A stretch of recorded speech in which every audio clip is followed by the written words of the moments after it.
history of Halloween is pure evil. On this occasion, it was believed that a gathering of supernatural forces occurred as during no other period of the year. The eve and day of Samhain were characterized as a time when the barriers between the human and the supernatural worlds were broken. Otherworldly entities, such as the souls of the dead, were able to visit earthly inhabitants, and humans could take the opportunity to penetrate the domains of the gods and supernatural creatures. Fiery tributes and sacrifices of animals, crops, and human beings were made to appease supernatural powers who controlled the fertility of the land.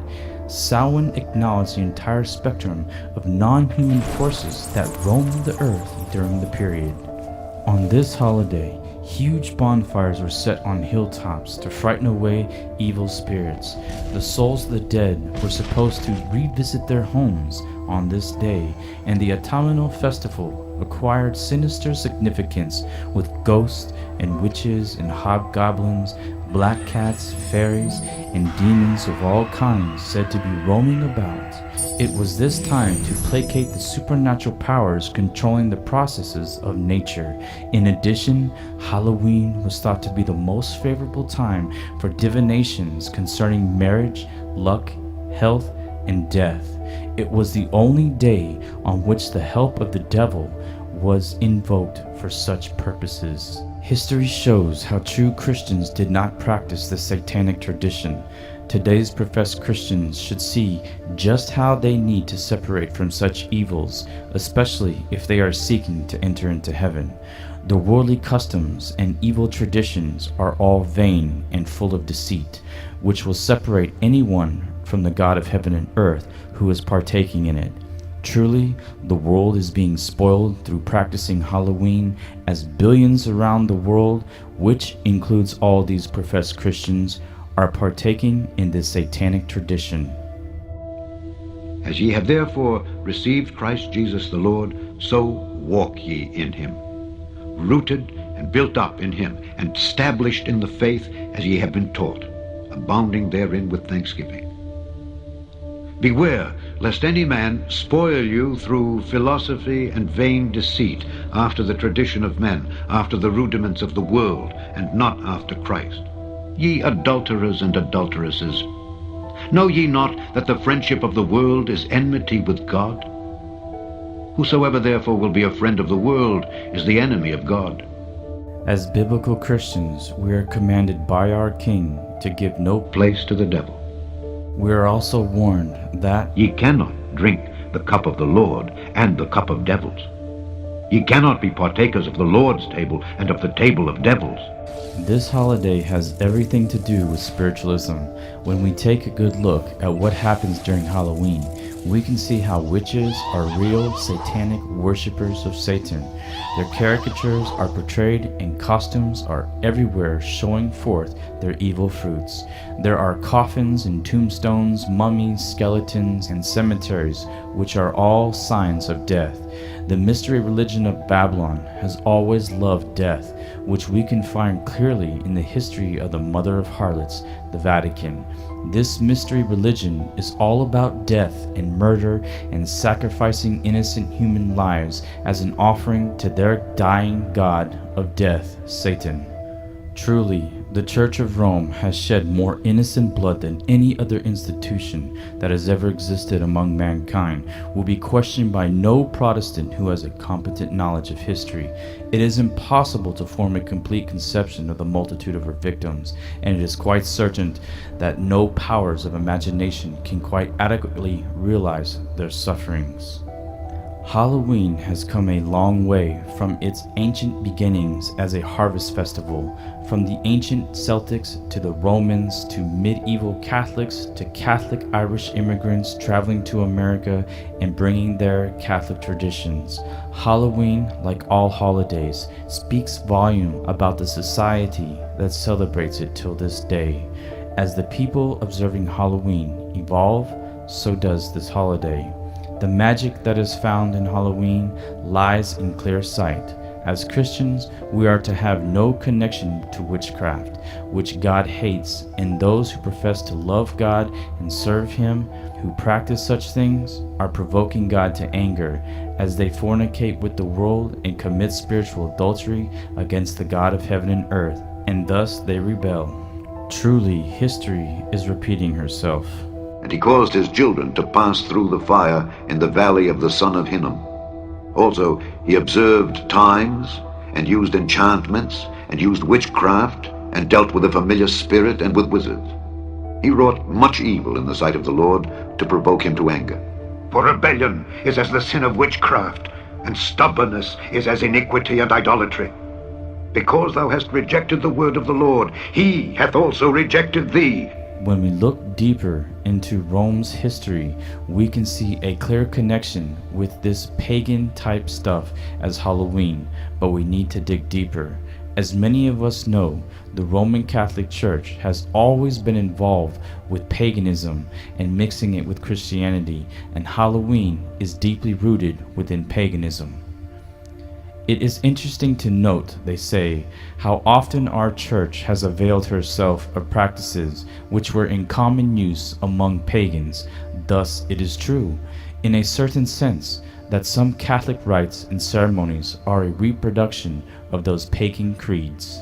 The Roman Catholic Church has always engaged in witchcraft, spiritualism, and the state of the dead, where they believe that the spirits of the dead visit this world, especially on Halloween. For instance, Lemuria or Lemures were spirits of the dead who returned for only 3 particular days a year to threaten their descendants. In order to win over the evil spirits, a ritual was enacted by the Pater Familias, which is the oldest living male in the household.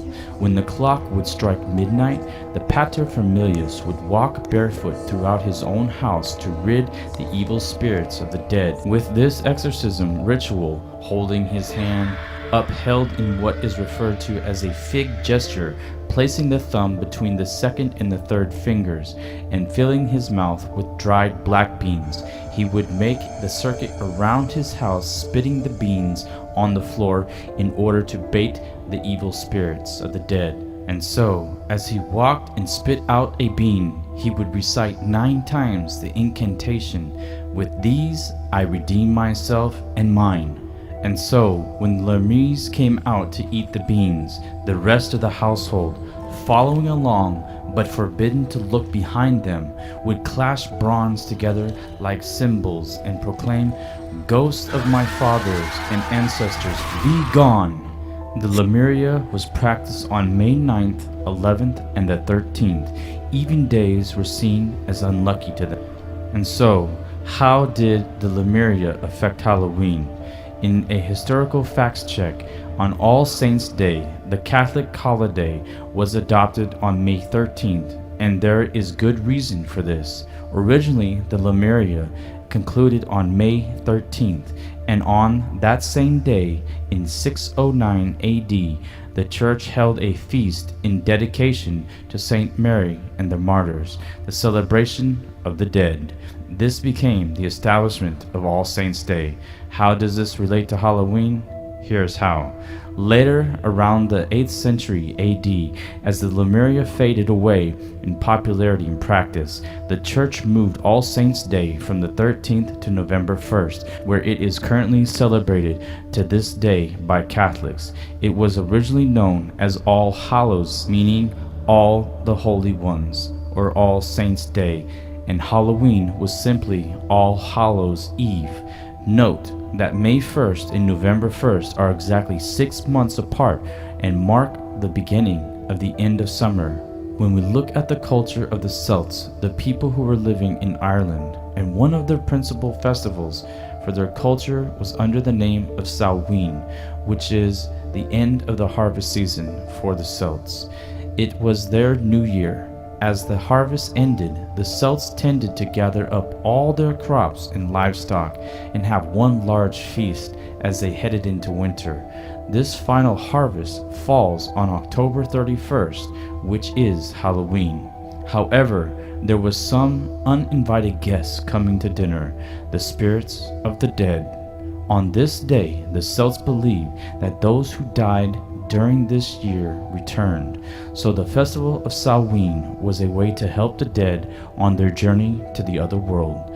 Because this particular day, the Celts believed the dead were more likely to mingle with the living, so a place was set for the dead at their feast in order to honor them. This also meant that Samhain, with all the dead returning to visit, was a time for clearer omens and prophecy. Now, how did the Romans adopt Pomona and Samhain? When Julius Caesar conquered Gaul and the Celts, the Romans became exposed to the rites of Samhain and ascribed them to their own goddess. Pomona was the goddess of orchards and abundance. She was associated with apples, nuts, and grapes. The Romans associated the apple with love and fertility, and we have lots of rituals associated with Samhain, and so the Romans adopted these practices and thus mixed Christianity with paganism.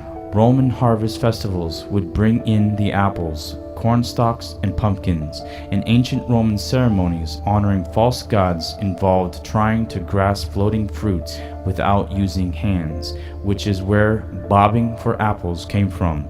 And the Druids believed that the black cats, which were reincarnated humans, would have been punished for their evil deeds, and thus became these black cats. These cats were then sacred sacrifices to them.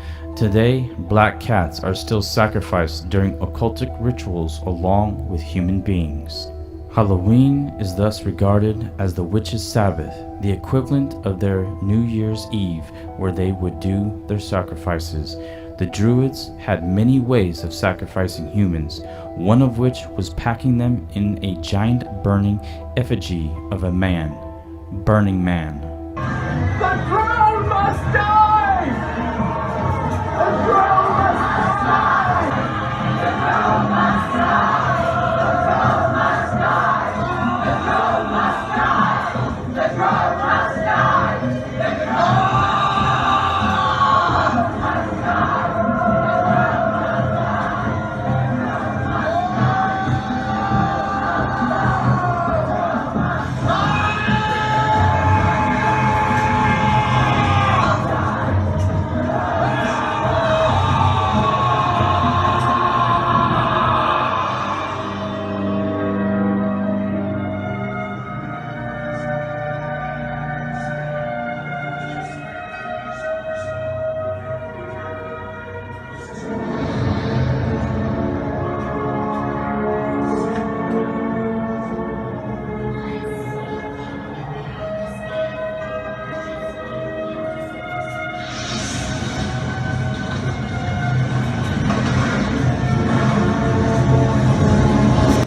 These roots lie firmly in the old pagan holiday of Samhain, which, along with May 1st, Beltan, was regarded as one of the most important days of the year. On Samhain, it was believed that the veil lifted between the worlds of the living and the dead, allowing spirits, demons, and other mythical creatures such as fairies a chance to walk among us. But the reality of Halloween through the eyes of the Celts and the Druids is scarier than any horror film, because it is reality. According to old documents, in its most primitive guise, Samhain would have featured many sacrifices to the Celtic gods of death, with both animals and humans thrown into a huge fire pit as offerings. This tradition goes way back in ancient times, where the God of heaven and earth had even warned his people. And thou shalt not let any of thy seed pass through the fire to Molech, neither shalt thou profane the name of thy God. I am the Lord. Documents show that the ancient Druids ate their firstborn children on Samhain, or collected the blood of their sacrificial humans in cauldrons and drank it. Just like today, with what we see in the world going on behind closed doors, how there are many missing people throughout the year, where they go around harvesting children and people for the sole purpose of sacrificing them to their gods on Halloween. The stories get gorier, as we see on Halloween how people go around carving out pumpkins. Those that truly get involved in past times would fill their pumpkins with the fat from previous sacrifices and lit. The Roman Julius Caesar, who claimed to be a god like the office of the Pope does today, who took the place of Caesar, had stated that in time past of danger, quote, "Unless the life of a man be offered, the mind of immortal gods will not favor them."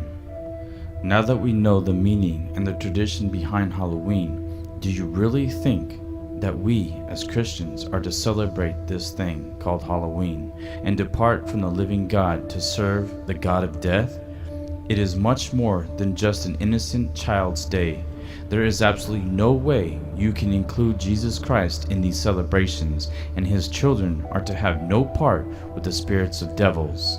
In Ephesians 5:11, Jesus tells us through Paul, And have no fellowship with the unfruitful works of darkness, but rather reprove them. if you are truly born again, act like it and obey the God of heaven and earth, and depart from the God of this world, Satan. Furthermore, in today's society, as kids are dressing up like witches and ghosts and goblins, and thus looking so demonic, the occultic members do pray for evil spirits to inhabit the costumes sold to the children. Just like the wicked and evil movies they watch, those demons are permitted to enter into the homes of those who do corrupt their lives with such movies. Instead, we should be praying that Satan would be bound. And yes, Disney contributes heavily to the occultic ideas with bed knobs and broomsticks, fantasy, fairy tales, magic spells, and witches. Aladdin with his magic flying carpet, Lion King with the circle of life, the mystical portrayal of the spirits of the dead lion, guided his cub, witchcraft, and practice of divinations. Pocahontas portrays the Native American mystical and pagan view of Mother Earth as a spiritual being, rocks, trees, and birds, etc., who have spirits as well as outer body experience. And sweeping the nations is the Harry Potter craze, which none of us should be engaging in such things, and it is no wonder why so many Christian lives are constantly being attacked by demons who have filled their homes due to the fact that they have allowed them to enter therein. Hollywood, which is run by Chris Dodd, who is a Roman Catholic, clearly glamorizes and participates in horoscopes, stars, charting, channelings, witchcrafts, mummies, etc. Hollywood television clearly proves how demonic and satanic the influence is that is streaming from this Catholic-run institution. It is time that everybody wake up and see the reality behind all these things. And so, as Christians, we are to have no part in things like this. For by thy sorceries were all nations deceived.